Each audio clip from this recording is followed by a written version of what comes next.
Hi, everyone. Welcome. Thanks for joining us. Um, I am a little discombobulated today. It's been kind of an interesting little day, and I actually lost my temper today. Anyway, so I'm kind of like in an interesting point of view today. Um, I'm Tonight is going to be a really pivotal presentation in this whole point because I really want to get into the actual emotional healing work and talk about one part of it that is really, really critical and important, that goes beyond all techniques I use, and I've kind of laid out kind of some of the spiritual principles of it. But I just really want to tell you the stories, and the best way to do this is to tell you the stories. And I'm going to start off with a little snippet from my own life. When I graduated from high school in '72 and went to my first semester of college, I actually took a class in religious doctrine and philosophy, and we talked about things like the philosophical problem of suffering, which is a long-standing thing. Well, if God is good and God is all-powerful, how does He allow suffering in the world? That's one of the things we discussed. One of the other things we discussed was the idea of the atonement, and some different interpretations of what the atonement was and what it involved were kind of put forth. The one being what they call the ransom theory of the atonement, which basically is that when Adam and Eve listened to Lucifer in the Garden of Eden, they became subject to Satan, and all mankind became subject to Satan. And so God gave Jesus as a ransom to basically ransom us from the clutches of Satan. We also talked about the substitution theory, which is actually rooted in the whole idea of karmic law, that I have to, what I put out, I have to experience back. So if I'm committing sin and I'm doing bad things and I'm harming other people, then, bad things are going to have to come back to me. There's going to have to be some kind of punishment, and that somehow Jesus accepted the punishment in our stead so that we wouldn't have to suffer, so forth. But the question that was, one of the questions that was discussed in this class, and this leads into what I'm going to talk about tonight, is that's all well and good, but there's an idea in the Bible that Jesus saves us from our sins, implying the idea that He saves us from sinning, that He somehow makes it so it's not just about the fact that we did wrong things and, or that we're, have sold our soul or whatever. It's the fact that I have all these temptations. I want to do these things. I want to lose my temper. I want to go eat a whole bunch of junk food and abuse my body and do all of these, whatever stuff. What is there in this thing called the atonement that makes me not want to do that?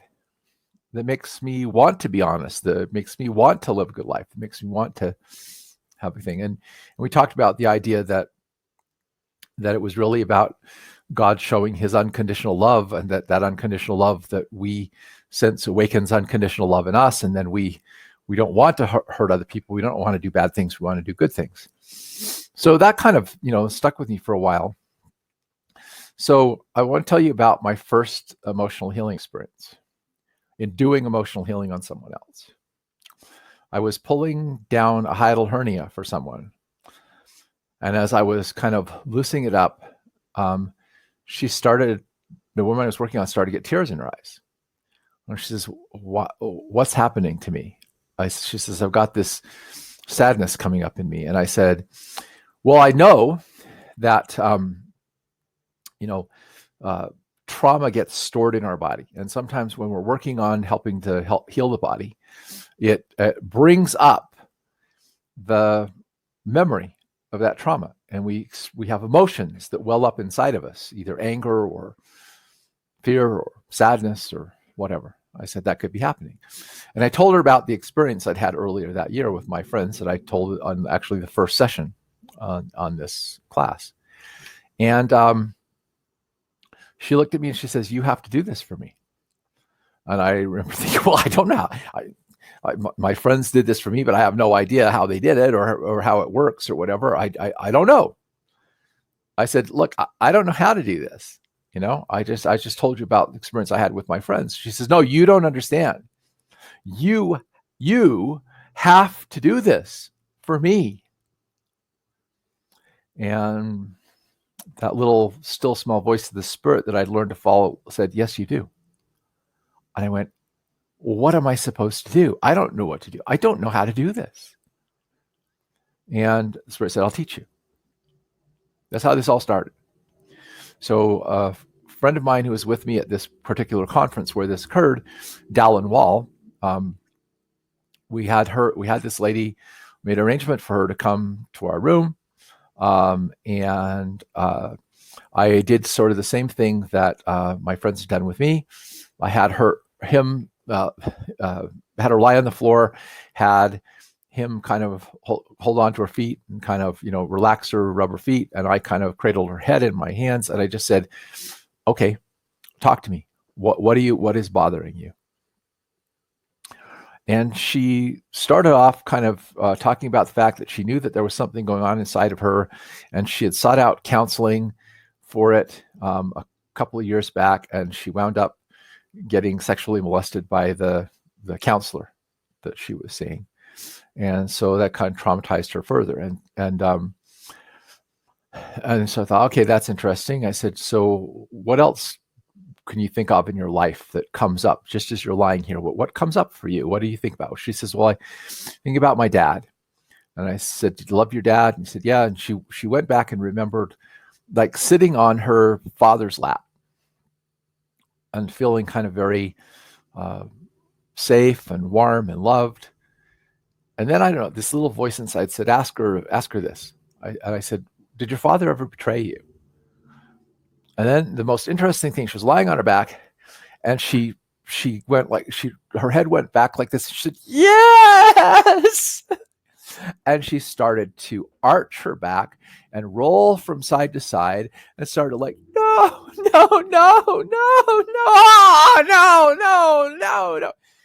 And as she was doing that,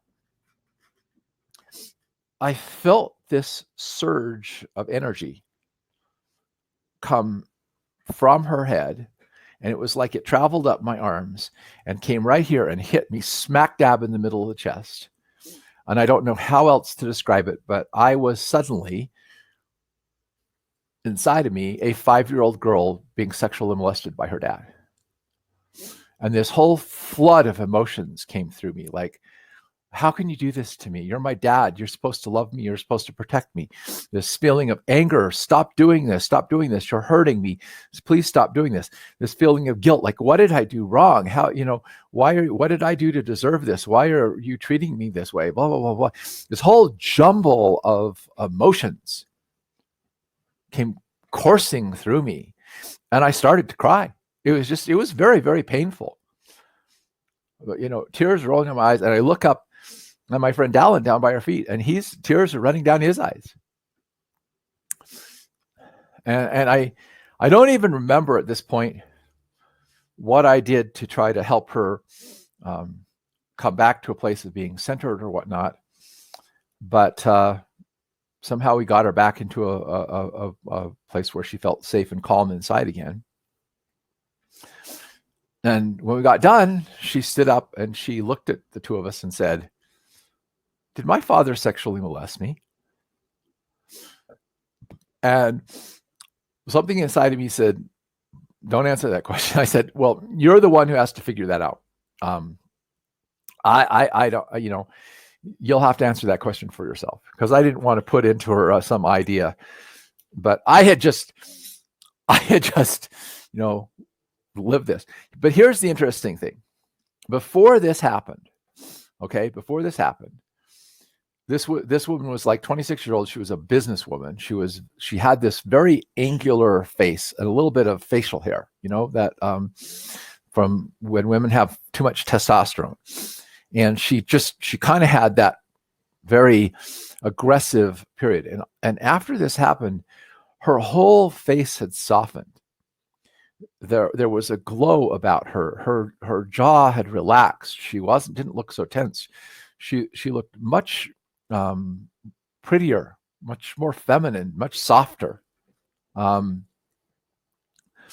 she said, "You are the first two guys I've ever felt trust for in my entire life," which kind of blew me away.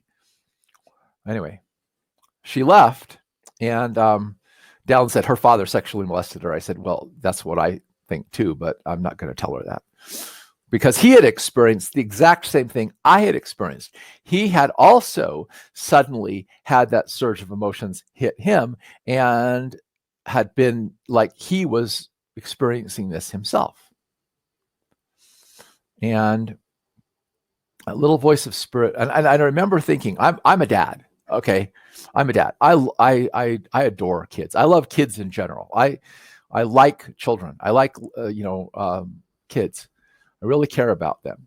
And I just couldn't, I was trying to fathom, how could a father do that to his own daughter? How could he not see that he was frightening her and hurting her and whatever?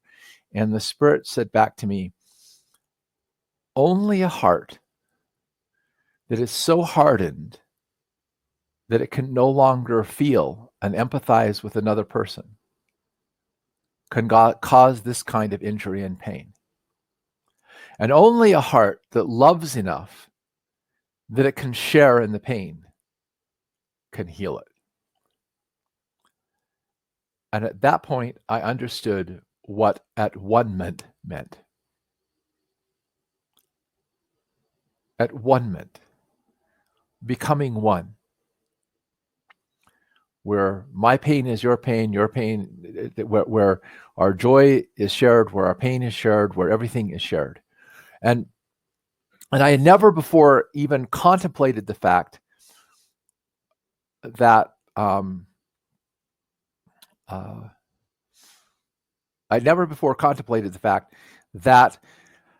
someone could actually empathize so deeply that they could vicariously experience somebody else's suffering. And in that instance, I knew what Jesus had done. He had made himself one with all mankind and had felt our combined pain and suffering so that he could heal us and lift us and completely understand us. I don't know how to explain that. That's not a theological thing, but it was just something I intuitively understood. And what I found is that when I was working with someone, it's the still small voice of the Holy Spirit. That's someone was answering some questions someone else asked. That I came to understand that you can open your heart up so wide that we do it all the time. It's just we kind of block ourselves off to it because we really can sense other people's pain and suffering. But because we have so locked up our own ability to deal with our own pain and suffering, our own anger, our own fears, or whatever, we can't handle what's going on inside of someone else because it raises stuff inside of us that we don't know how to deal with inside of ourselves. Over the next, few experiences with this, that understanding, and ever since that has continued to gel in me, that when you join with someone and you quietly just share in their pain, just are willing to open up and just share the fact that they're suffering, the burden is lightened. The odd thing is that the other side of this is when you share happiness or joy, it magnifies, but when you share suffering and pain, it diminishes. And I think the reason for this, what I came to the conclusion is that we all long to feel connected. We all long to feel like we have connections with other people, with nature, with plants, with animals, with other human beings. And the more cut off we are, the more unable we are to feel empathy for others or feel like others have empathy.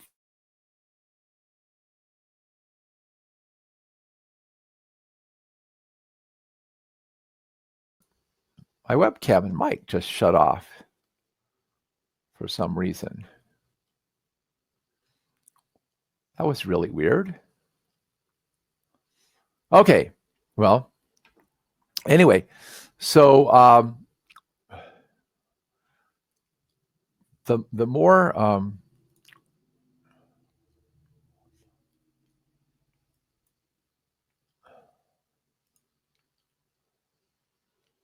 okay, now I've got two windows showing me. I don't know why. Anyway, okay. So I don't know what's happening on your end, but that's just really weird what just happened on my end. Anyway, so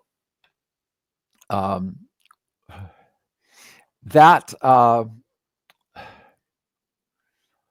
when someone empathizes with us, when someone is willing to open their heart and really listen to our pain, okay, and feel our pain with us, we don't feel so alone anymore. Understand? Yeah, there's a split screen. That's what I see too. And I don't know why the screen is split, because it just discontinued the signal on one end and continued it on the other end. So anyway, that's really, really strange. Okay, that's never happened before when I'm doing this.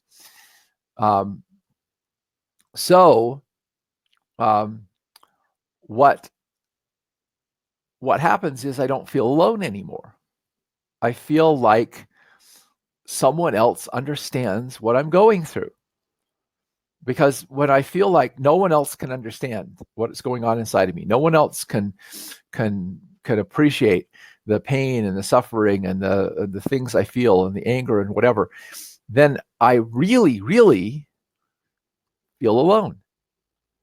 We don't so much long to be intellectually understood as we long for someone to care about how we feel, to see what we feel inside is important to them, to not belittle or downgrade or downplay our pain or our suffering. But the reason why we're doing this to each other is because, okay, this is what I learned is, here I am, and I've had my share of heartache and pain and so forth, and I haven't been able to deal with it. I haven't been able to cry about it. I haven't been able to process through it. And by the way, just to kind of explain what happens here, in order to stuff the emotions, you have to tense up your diaphragm, you have to tense up your body muscles, you have to create what's called body armor. The body armor keeps you from letting it keeps you from letting the emotion flow through you. In other words, because emotion expresses itself by sobbing or shouting or doing whatever we do, and now that body armor we carry around, we're holding on to this tension that doesn't allow us to discharge that tension or that emotion, and we become hardened. We lock ourselves up because we don't want to let other people see what's going on inside of ourselves for the fear of rejection and the additional pain that causes. But then, okay, so let's just say I've got this grief inside of me. I lost someone close to me when I was a little kid, and I never was allowed to cry about it. I never was able to process through. And so I've got this grief stored inside of me from what happened to me as a kid. So as an adult, there's someone else who's just lost someone close to them, and they're grieving, they're crying. Well, there is an empathetic resonance set up, a frequency, because I learned from this and subsequent experiences that emotion is an energy. It's an energy form, okay, that transmits and is received. So that person is broadcasting that frequency, if you will, of sadness that's coursing through their body. And my heart picks up that. But I've got my pain and I don't want to deal with it. And I don't feel I can't cry. Well, if I can't cry, why should you be able to cry? Right? So we remember I talked about how we move from self-judgment and shame to comfortable. And this is what is happening all the time with people. So when you go through this process and you open your heart up and someone is going into this emotional pain inside and you just let it flow and you just let it come into you and you relate to it, okay, then you both have a feeling of healing because they sense that you understand. Like, in other words, it's this ability to go up to the person who's grieving and say, you miss them, don't you? It's hard not to have them here, or whatever that is that communicates, I understand what's going on inside of you. I understand the pain. Now, this seems very strange for our culture, but I read this book called The Continuum Concept, by a lady who went and spent some time living with a tribe in South America. And I encourage you to read that book. It's really, really, really eye-opening, especially a situation like this. She describes where one of the young men, probably in his early 20s, all right, got some gangrene on his toes, and she had to take a knife and cut it off, all right, backwoods surgery, so to speak. And he laid down with his head on his wife's lap. So they're both like in their early 20s, okay? And while she was cutting in, he was sobbing like a baby, and she was just holding him. And all the other people in the tribe just gathered around, and there was no shaming. Nobody was like alarmed or uncomfortable. They all understood he was in pain. They just stood around. We're here for you, whatever, while he cried on his wife's lap, and she didn't think anything bad about it. Can you imagine that? Can you imagine that in our culture? The people could do that? There'd be people sitting here thinking, why can't, toughen up, what's wrong with him, blah, blah, blah. Or, oh, you poor thing. Oh, I'm so sorry for you. One of those two reactions, but nothing that was just calm and it's okay. And that's because we don't know how to deal with our feelings because we're so used to stuffing them to try to live in this whole thing. And what I found is that I got more comfortable in accepting, like, with the fact that I just lost my temper today. Okay. And I'm human. All right. And I don't beat myself up anymore because sometimes I get angry about some things. I'm able to have more compassion and patience with other people who are angry.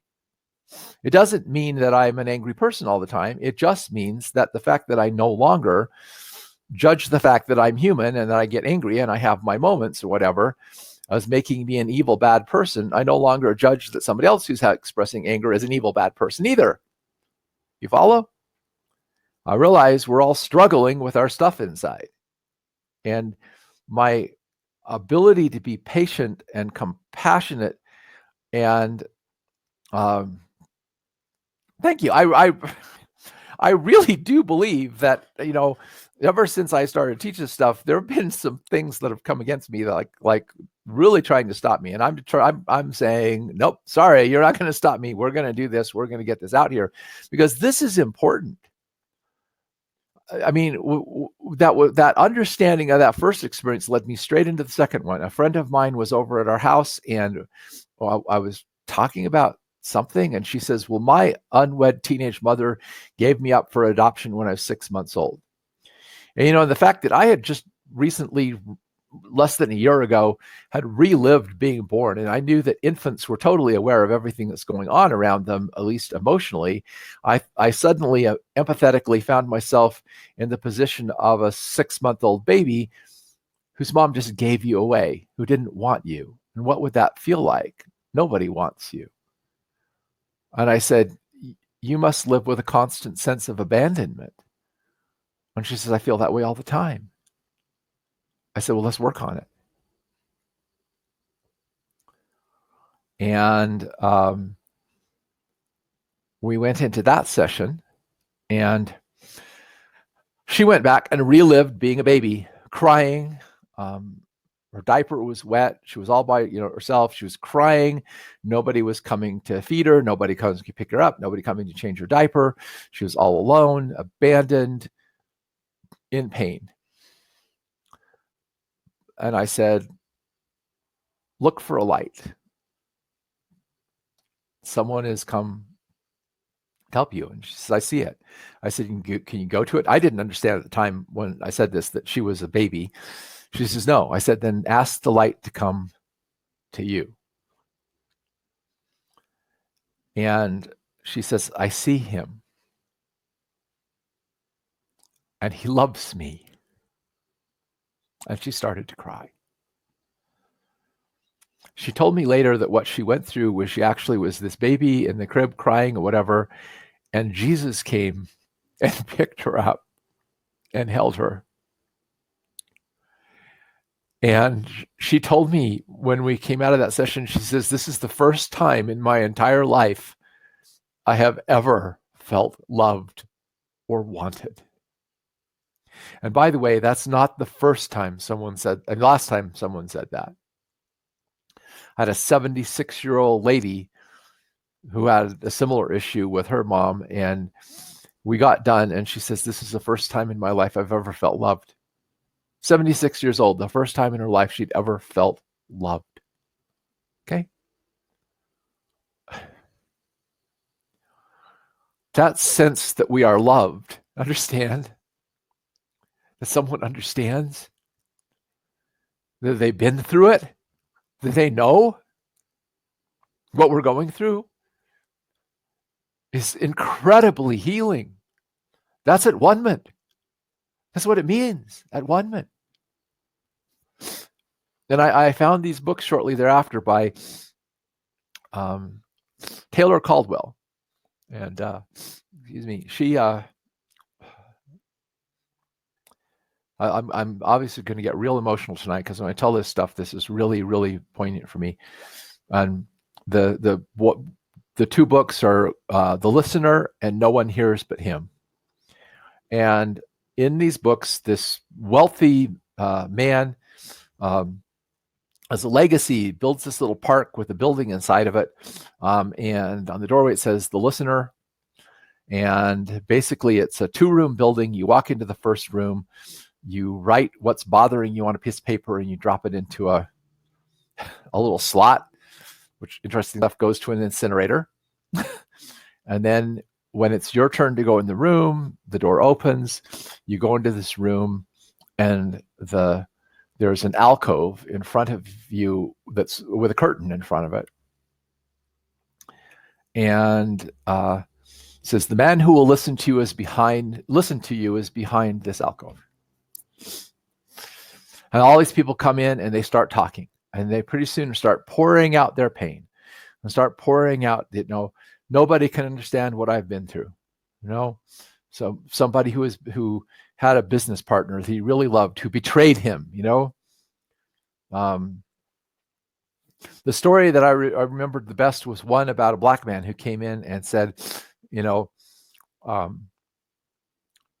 talked about how he'd been mistreated and he'd been shunned because of his color, and he'd been persecuted, and he'd had some people spit on him and all these things. And then he started to get really angry, and he said, but you're probably a white man, okay? And you wouldn't know what that's like, and you wouldn't know what it's like to be persecuted, and you wouldn't know what it's like to go through what I blah, blah, blah. Well, on the side of the alcove, there was a little button that says, if you want to see the man who has been listening to you, hit this button. And he went over and he saw that, and he went over and he punched the button. And he fell on his knees. And he said, you do know what it is like to be despised and rejected of men. And that was what everybody did. And, she never says who's behind the curtain, right? But everything that all these people have been through, all their problems, all their things they do, they recognize he went through it. He made himself one with us in our problems. He let himself be betrayed. He let it. I mean, this is what it's about, everybody. This is what emotional healing is about. It's about restoring oneness, about reconnecting with each other in love. Okay? To do this effectively, you have to work on yourself, right? Because if you don't work on getting in touch with yourself and letting that healing come to you, then how do you extend it to someone else? How do you, because it just triggers your stuff. This is what happens, and this is why this is very hard in relationships, because, one person's emotional pain gets triggered in the relationship, and then they start going blah, blah, blah, blah, and then the other person's emotional pain gets triggered and blah, blah, blah, blah, blah, and pretty soon you're in a fight. Okay? Because both people in the relationship are hoping, longing, wanting somebody, right, to love and appreciate them, to see the good in them, to listen. Once you have the capability from your heart of opening up your heart to the point that you don't have this wall between you and other people, people will sit down and start talking to you, and they will immediately will start getting into their stuff. And if you're listening and just there supporting and just encouraging them, they'll get deeper into it. And if you are okay with them getting emotional and you let them know you're okay, they'll start to get emotional. Everybody is instinctively looking to heal. But the problem is it's very hard for us to do that, because the empathetic resonance of that emotion hits our own emotional armor, and it starts breaking through our defenses and our walls, and we start to want to cry, or we want to start to get angry with them, or we want to start whatever. And if we aren't comfortable with our own emotions, that's almost impossible to do. It was very interesting that the same people who did the first session with me asked me to come over one time 3 or 4 years later, because the wife, who had been my good friend in college, was really going through something very, very difficult. And as I was working with her, I felt the pain of what she was going through, and tears started to well up in my eyes, and they were running down my eyes. And I remember she opened her eyes and looked up at me and saw me crying. And she was a poet. She wrote me a poem about that. I would need to go dig it out and find it somewhere. But the poem was basically about the healing she experienced when she saw her friend crying with her.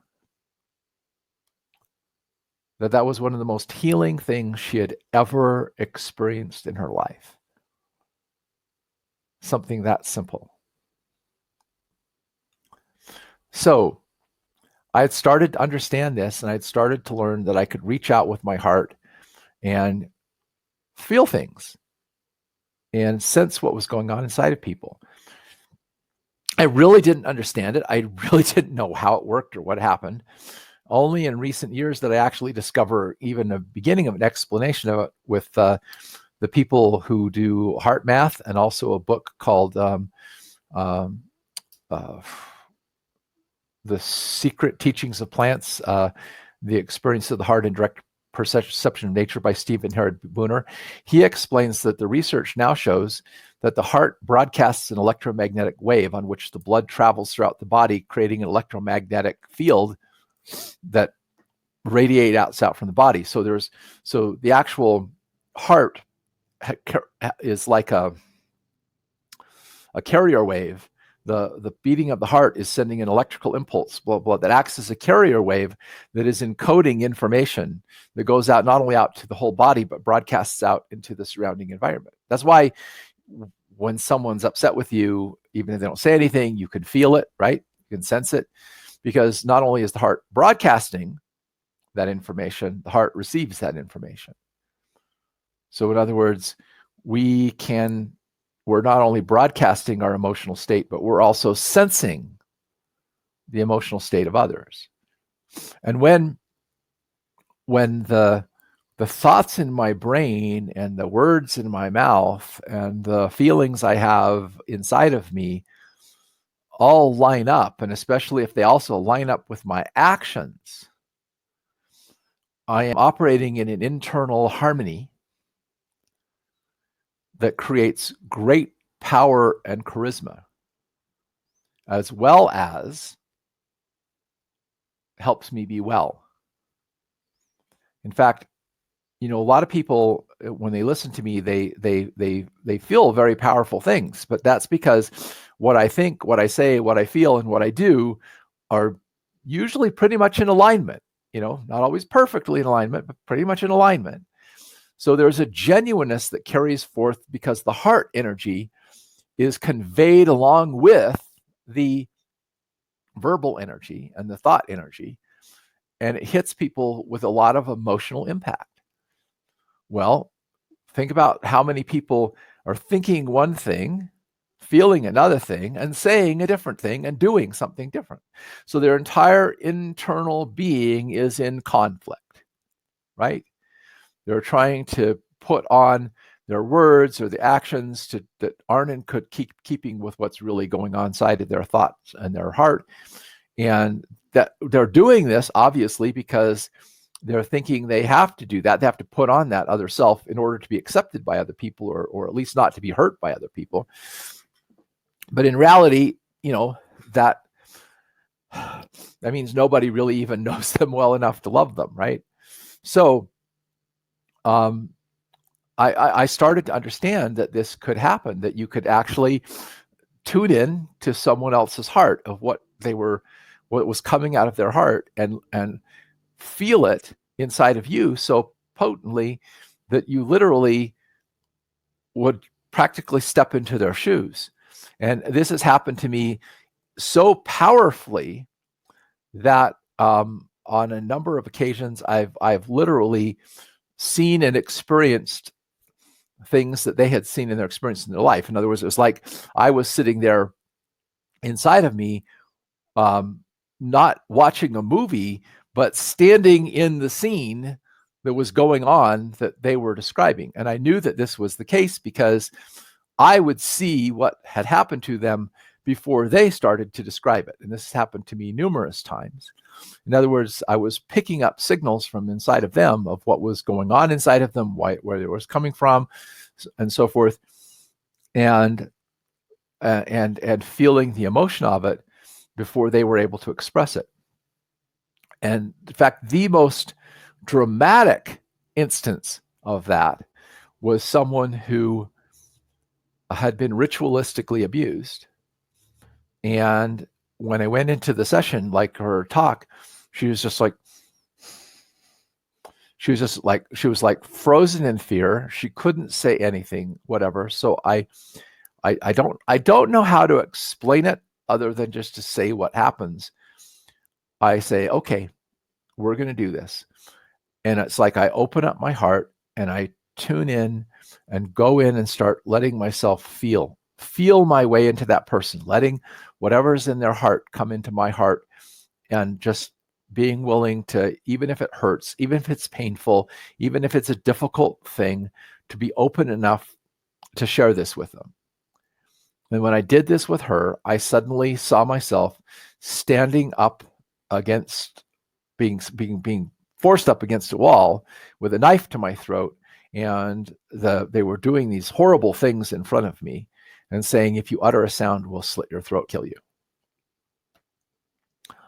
And I described this to her, everything that was going on, for approximately 15 or 20 minutes. And she just kept going like this. I told her what they were doing in front of her. I told her what they were saying. I told her what blah, blah, blah, blah, blah. And she just kept going. Mm. And when we got done, she said, "Thank you. I've never been able to tell anyone what they did to me. And I'm so grateful that someone finally understands what I went through." That, do you understand? That feeling like somebody understands what we've been through. That we're not alone, right? That we're not alone. Someone else can appreciate it. That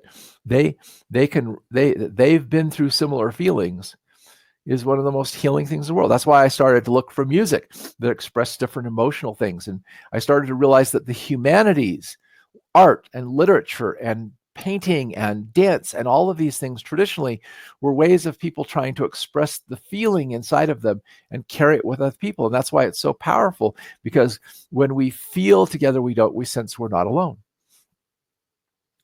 We feel connected. We don't feel cut off, and we don't feel so lonely. And this is what the whole mission of this is, to create this reconnection, this oneness of mankind that Jesus came to bring to us. Pray, Father, that they may be one in me as I am in thee, that they may be one in us, that we all may be one. Okay? So, the most powerful spiritual experience I ever had in doing emotional healing was a continuation of what happened the first time that I did this. I was working with someone. She had always suspected that she was adopted. She didn't look like the other kids in her family. Her parents had never admitted it to her, which I, by the way, think is not a good idea to lie to kids, because they sense that there's something not in integrity. Okay, we always sense inside of us when something is not in integrity, and it bothers us. We don't know why, but it bothers us anyway. So she got to the light, and she actually was standing in the light with her stepdad, her adopted father. And she realized he was adopted, that he was not her biological father, but he'd raised her all his life. He was her dad, and she really loved him, and it was good. And but her mother was standing outside of the light, and this is what she said to me. She said, I want to be in this light, but I also want to be with my mother. Okay? And I said, well, you can't leave the light to go be with your mother in the dark. You need to try to encourage her to come into the light and join you. And she says, I know, but it hurts. It hurts. And at that point, I swear, I felt like a beam of light came right down through the top of my head, pried my mouth open, and said these words. I mean, literally, I didn't think this. Something came into me and said, what you're experiencing is the pain of God, the pain of He who stands in the light with outstretched arms and said, come to me, my children. Let me help you. Let me heal you. And we stand outside in the dark and we say, I can't, I'm afraid. And at that point, I touched this consciousness of the Father, that He was connected to all of us, that He loved all of us, that we were never really alone, that He was always there, upholding us, loving us, giving us life, giving us the experience of life, allowing us to be free. So we had the choice to reject Him, but always longing for us to turn to Him and let Him help us. We're too busy in our own little ego worlds, blah, blah, blah, blah, blah, doing all that we can't turn and let His light and His love come into our life. And I realized at that time, the only time I'm ever really alone is in my own mind, because I'm cutting myself off from the love of my Father. it was a really, really profound. I can't even begin to explain because in words what that was like, because it was like I saw a battle in war, and I realized God was connected to everybody in that war, that he was there for everybody, that he was sensing their pain and their suffering and just longing for them to stop and turn to him so that they could be healed and he could love them and he could help them. It was the most profound thing.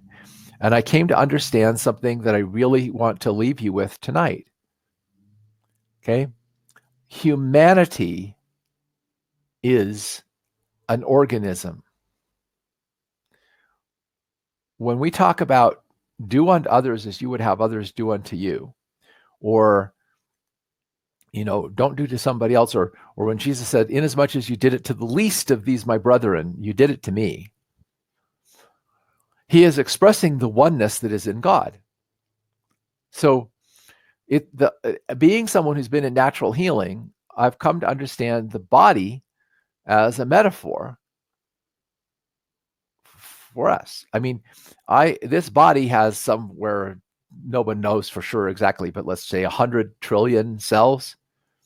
Each one of these cells can reproduce, live, die, blah, blah, blah. But they're all part of something bigger. Me. I have this consciousness that pervades this whole body. And so all these individual little living entities are all part of this bigger whole.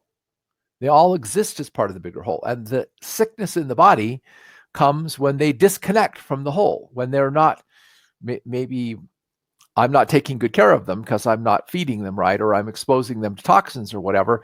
And so they're suffering and whatnot. But there's disharmony in the body. There's a lack of cooperation. All these cells have specialized. They all started from one cell and they all started out alike. And then they grew and they changed and some became heart cells and some became brain cells and some became liver cells and some became muscle cells and some became bone cells, and all these cells that all arose from the same parent, right, cell, all differentiated. They no longer can do it by themselves. They exist as part of a greater whole, each contributing its talents, its abilities to the function of the whole, and each receiving the benefits of the whole. This is a metaphor for mankind. There's a little YouTube video, and I will put a link to it on this week's lesson in the thing. It's called iPencil, and it explains how it takes millions of people to make a pencil. Millions of people to make a pencil, that no human being living on this planet right now could make a pencil by themselves. We're interconnected. We need each other. And we need to learn to love each other. We need to learn to appreciate the differences, the fact that we're not all alike, that we all don't think alike. It's like that when I found myself outside of the church I'd been raised in, and a whole bunch of former friends and people I knew saying all manner of evil against me, okay, that I didn't do, okay, because they were afraid of me because I wasn't one of them anymore. And I'd always thought they were very loving people, and I still think they are very loving people, the people I grew up. I mean, I have lots of family that are still part of the church I grew up in, and I have nothing wrong with it. But the thing is that when I found myself on the outside, it was different. And I was praying about it, and God says, well, everybody loves the people who think like they do, who believe the same way they do. Everybody loves the person who loves them, right? Where is the love that sees all mankind as your brothers and your sisters? Where is that love? That's the love I'm talking about with emotional healing. It's that love that embraces everyone in their differences and says, I'm here to help you. I want to help you. And you start to lose your fear of other people. You start to lose your fear of other people's issues. It doesn't mean you're a doormat. It doesn't mean you can't stand up for yourself when somebody does something stupid, which is what happened to me today. But you don't hate them, right? Even though you might have gotten mad, you don't hate them. You really want to help them. You really inside want to love them. You want them to come to know this yourself. So I want to encourage you to practice this. It takes practice. But next time you're in a situation where you're talking to someone and something comes up that's difficult for them, see if you can just not try to fix. Okay, here's the key. Don't try to fix it. It's not your job to fix it. It's just your job to be understanding, to be empathetic. And by the way, asking questions isn't understanding, and telling your own experiences isn't understanding, although sometimes you might, after you've helped them, you might share an experience. But the main thing you want to do is just listen and be present and be willing to feel with them and be willing to accept what they feel and be okay with what they feel and let it come out and encourage them to be honest and encourage them to let it out and see where it goes. It's amazing what happens to people just with that. How absolutely incredibly healing it is for someone just to have someone who's listening to them with loving empathy, listening to them with an open heart. It is incredibly healing. And if you're finding you're having trouble with it, then there's this little prayer that I pray. And it's based on this idea I got from the books by Anthony DeMello, Awareness in the Path of Love. He says, people say love is blind, but it's desire that's blind. Okay? It's not love that turns to hate. It's desire that turns to hate. Desire is that I want something for me. So I see another human being and I think, oh, this person is going to fulfill this emptiness inside of me. They're going to give me this thing that I've always wanted and da da da da. So I desire them because I perceive it, there's something in it for me. And then when they let me down, when I find out that they're just as human as I am, okay, and just as flawed as I am, then I get upset and angry, right? Or whatever. Because this other human being turned out to be human just like me, and I'm disappointed. So desire and hate, there's a thin line between desire and hate. What I desired, I can easily turn to hate, which just means I don't want it around. But love can't turn to hate because love has no opposite. Because love is something different. So he says, actually, there's nothing so clear-sighted as love. Because when you love someone, you will see them clearly. And think about this. God sees every single one of us completely clearly. He knows everything we've ever done. He knows everything we've ever thought. He knows everything we've ever felt. He knows us completely, and he loves us. That means that if I am feeling something different for another one of my human beings, it's because I'm seeing them through the filter of my own prejudice, my own hate, my own anger, my own fear, my own self-judgments, my own stuff. That is putting a filter over my vision, and I'm seeing them through that. I'm not seeing them clearly. That's why I can't love them. So I've learned to pray and say, God, help me see this person the way you see them. Because I know if I can see them the way God sees them, there's only one thing I'll feel: love. And that's my parting thought. So, like I say, practice this. You'll really do this, but you don't have to fix it. Your desire to fix it comes from really a projection of your own need that you think you need to be fixed. And like I said, I start from the premise, there's nothing wrong with you. You just think there's something wrong with you. And I'm here to love you and show you that you're perfectly fine, that God loves you and you're okay. That's the place I come from whenever I do this work. Okay? I will go ahead.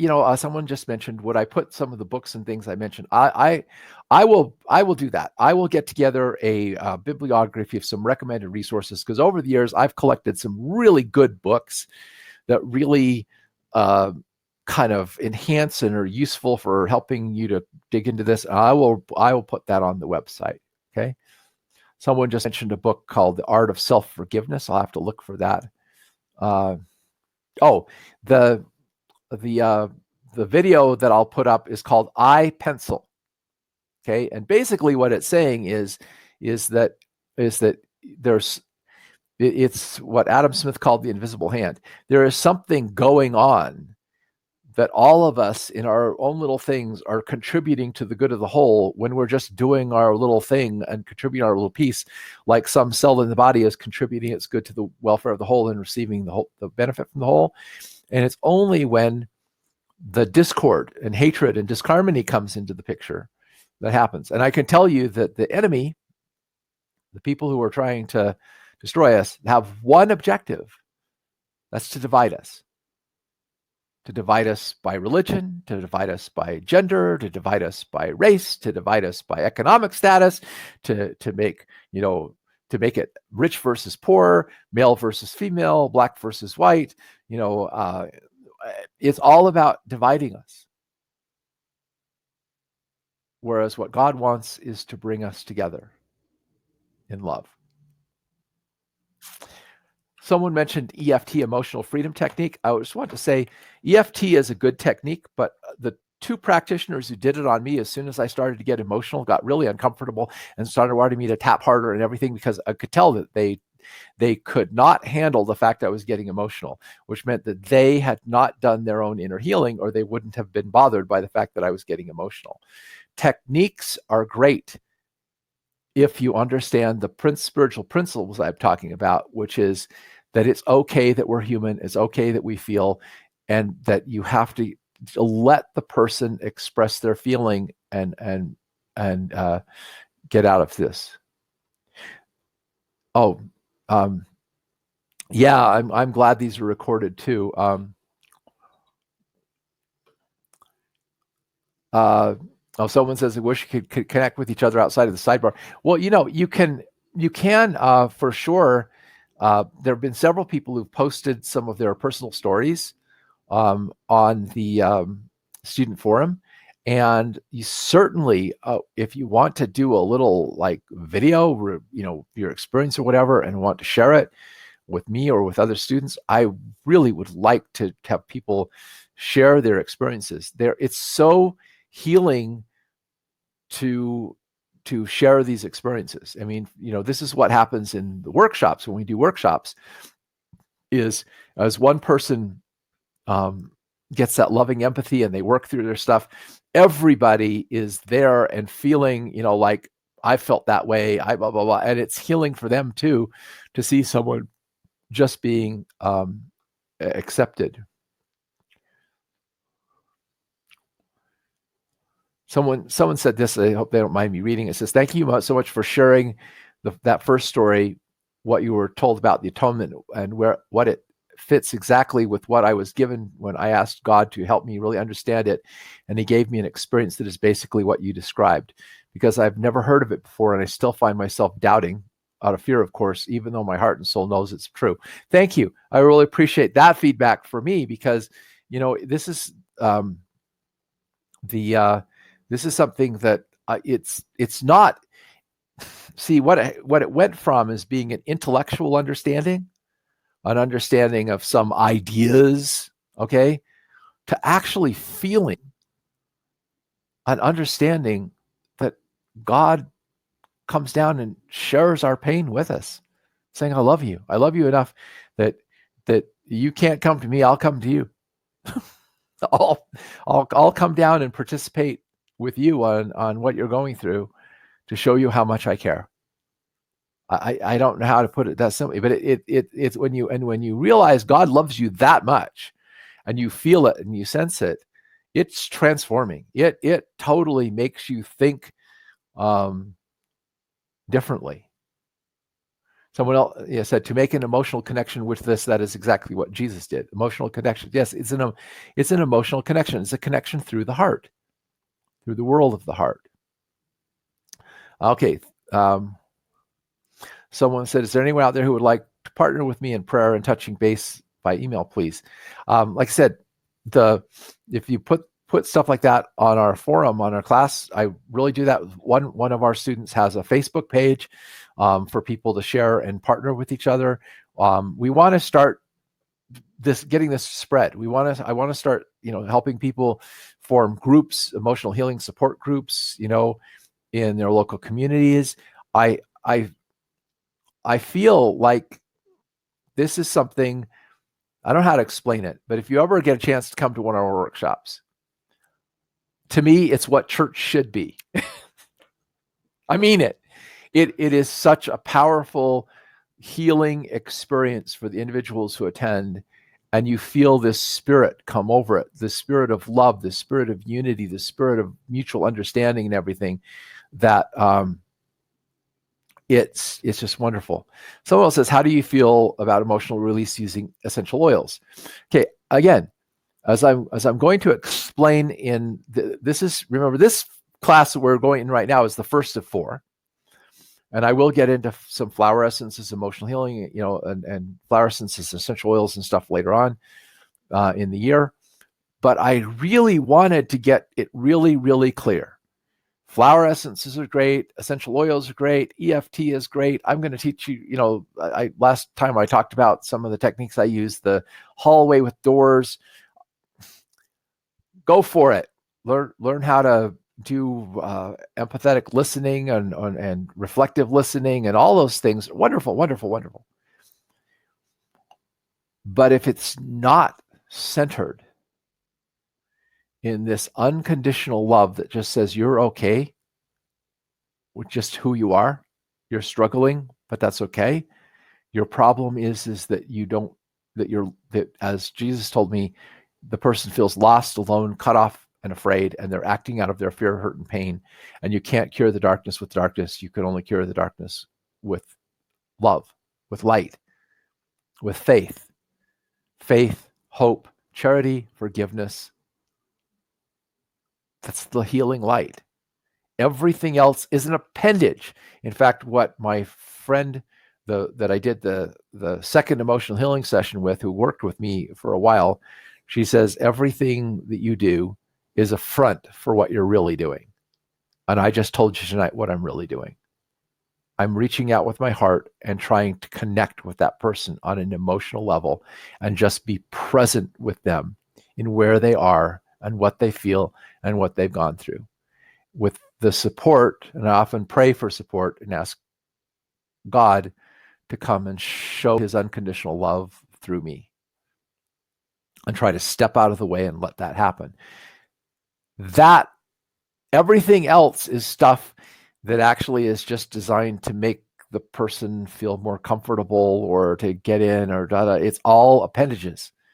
If the core is missing, it will never have the power that it has if it has that. If it has that, you can use all kinds of techniques and learn more and more techniques and to help more and more people. But it's always going to be an appendage, a front that you're doing to kind of hide what you're really doing, which is you're really helping this person to go inside, look inside of themselves, go in the temple of their own being and find the solutions to their own things.